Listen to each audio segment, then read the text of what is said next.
तो एसके वाजपेयी लगातार हमारे साथ बने हुए हैं। एसके वाजपेयी, अपनी बात को पूरा कीजिए, क्योंकि जो सवाल मैंने आपसे किया था उस पर जो जवाब आपका है वो जानना भी बेहद जरूरी है, क्योंकि कई ऐसी लोकसभा सीटें हैं जहां बीजेपी के विधायक है तो कई समाजवादी पार्टी के विधायक है, तो कहीं ना कहीं जो लोकसभा चुनाव हुआ तो वहां कुछ अलग चीजें जरूर देखने को मिली है। अलग अलग सीटों पर जिस तरीके से मुद्दे भी अलग होते हैं, विधानसभा में जो स्थानीय स्तर पर चीजें होती हैं उनको लेकर लोग कहीं कहीं वोट करते हैं। और अगर हम लोकसभा की बात करें तो निश्चित तौर पर राष्ट्रीय मुद्दे होते हैं। राष्ट्रीय जो नीतियां लेकर पार्टियां आती हैं, चाहे वो समाजवादी पार्टी या कांग्रेस गठबंधन की हम चाहे बात करें, चाहे भारतीय जनता पार्टी गठबंधन की बात करें, तो निश्चित तौर पर दोनों की तरफ से काफी कुछ चीजें जनता के सामने रखी गई। जहां बीजेपी ने अपना संकल्प पत्र दिया और समाजवादी पार्टी कांग्रेस गठबंधन की तरफ से भी अपने घोषणा पत्र दिए गए। हालांकि उन पर प्रभाव जरूर निश्चित तौर पर उत्तर प्रदेश का भी होता है और नेशनल मुद्दे भी हावी होते हैं। लेकिन ये बात कई जो सीटें हैं उनके अगर हम सर्वेक्षण को देखेंगे तो उससे ये पता जरूर चलता है कि भले ही विधायक ज्यादातर एक पार्टी के हों, लेकिन सांसद जरूरी नहीं किसी पार्टी का वहां से बन जाए। इसमें उदाहरण है, चाहे वो गाजीपुर की सीट की बात करें, चाहे हम आजमगढ़ सीट की बात करें, चाहे हम रायबरेली सीट की बात करें, इस तरीके से बहुत सारी सीटें उत्तर प्रदेश में। तो निश्चित तौर पर मुद्दे भी काफी मायने रखते हैं और सबसे बड़ी बात यह है कि उन मुद्दों पर जनता का रिएक्ट क्या होता है। सीधे तौर पर अगर हम कांग्रेस के न्याय पत्र की बात करें तो इस बार बहुत सारी ऐसी चीजें कांग्रेस ने अपने न्याय पत्र में शामिल की थी जिनको लेकर बड़े प्रदर्शन हुए हैं और लोगों ने बड़े पैमाने पर इसकी मांग की थी। चाहे वो पुरानी पेंशन बहाली की बात हो, चाहे वो अग्निवीर योजना की बात हो, ये बहुत सारी ऐसी चीजें थी जो कहीं न कहीं फील्ड में थी।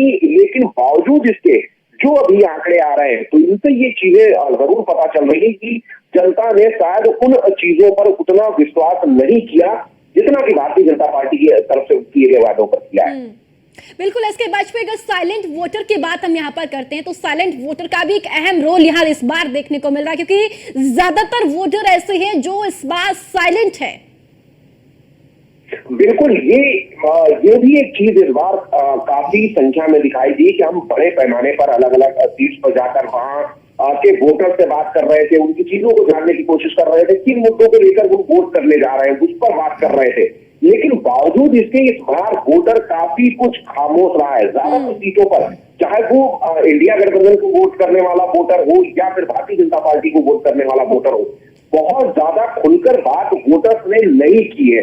जिस तरीके की तस्वीरें पहले के चुनाव में उत्तर प्रदेश में दिखती रही है कि बड़े पैमाने पर वो हंगामा भी होता था, बड़े पैमाने पर सीटों पर सवाल भी होते थे, लेकिन कहीं न कहीं वो चीजें अब नहीं दिखाई दी है। वोटर साइलेंट रहा है और उसने वोट किया है। वोट किन मुद्दों को लेकर किया है, किन चीजों को लेकर किया है, ये आने वाली 4 तारीख को जब फाइनल नतीजे आ रहे होंगे तब ये चीजें खुलकर सामने आएगी कि तो इसके इन सब चीजों के बीच में एक सवाल यहाँ पर ये भी है, क्योंकि इससे पहले जैसे कि हमारे साथ कानपुर के संवाददाता भी जुड़े थे जिन्होंने जानकारी साझा की, रायबरेली सांसद भी हमारे साथ जुड़े थे। ऐसे में देखिए, जब कानपुर में उन्होंने कहा कि रमेश अवस्थी का पलड़ा भारी यानी कमजोर नजर आया तो गृह मंत्री वहां रोड शो करने के लिए पहुंचे, लेकिन रायबरेली में संगठन ने उतना काम नहीं किया, यानी पहले ही अपने शस्त्र छोड़ दिए। यानी ऐसी कौन सी बड़ी वजह रही है? अगर आपसे समझ का मैं प्रयास करूंगी कि रायबरेली में आखिर भारतीय जनता पार्टी ने क्या पहले से ही अपने शस्त्र छोड़ दिए थे? अगर हम देखें तो भारतीय जनता पार्टी पूरी रणनीति के साथ मैदान में आती है, चाहे वो चुनाव कोई भी रहा हो।